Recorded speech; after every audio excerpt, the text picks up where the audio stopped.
करने के लिए क्या करें। इस कहानी के पीछे को तर्क अगर आप समझ गए तो आपका मन काबू में हो सकता है।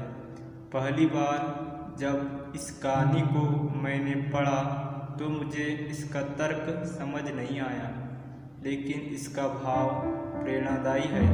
एक बार महात्मा बुद्ध किसी नगर से गुजर रहे थे।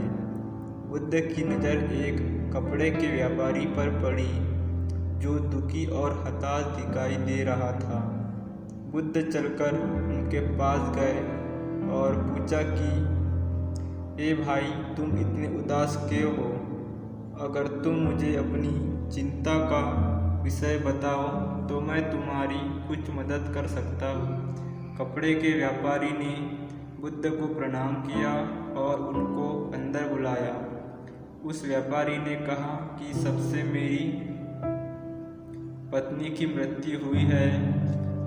तब से मेरे घर पर छोटे बेटे की देखभाल वाला कोई नहीं है, इसीलिए मैं हमेशा इसको अपनी दुकान पर लेकर आ जाता हूँ। लेकिन मेरी दुकान पर आने वाले हर ग्राहक की पगड़ी को उछाल कर फेंक देता है।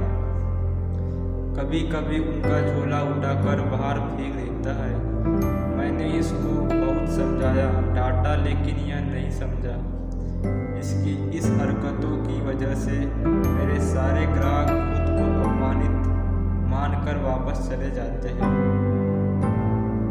बुद्ध बोले, मैं तुम्हारी सहायता कर सकता हूँ, पर तुम मुझे वचन दो कि मैं जो भी करूँगा तुम उस पर दखल अंदाजी नहीं करोगे, ना ही कोई प्रश्न करोगे। व्यापारी बुद्ध को वचन दे देता है। अगले दिन बुद्ध एक पगड़ी पहनकर आए और एक ग्राहक की भांति आकर बैठ गए। व्यापारी का बेटा आया और बुद्ध की पगड़ी को उछाल दिया। महात्मा बुद्ध मुस्कुराए और कहा, बहुत अच्छा, जाओ उस पगड़ी को वापस लेकर आओ। वो बच्चा दौड़ कर गया और पगड़ी लाकर बुद्ध को दे दी। अगले दिन बुद्ध एक कुल्हाड़ी और एक लकड़ी लेकर आया। उस लकड़ी ने फिर से उस पगड़ी को उछाल दी। बुद्ध ने उस लड़के को कुल्हाड़ी और लकड़ी दे दी और कहा, जाओ इस लकड़ी को काटो। व्यापारी को थोड़ा सा डर लग रहा था कि कहीं उसके लड़के को चोट नहीं आ जाए, लेकिन उसको अपना वचन याद था। 7 दिन तक महात्मा बुद्ध कोई न कोई नया काम लेकर आते और उस लड़के से करवाते। शीघ्र ही वह लड़का भूल गया कि उसको किसी की पगड़ी उछालनी है।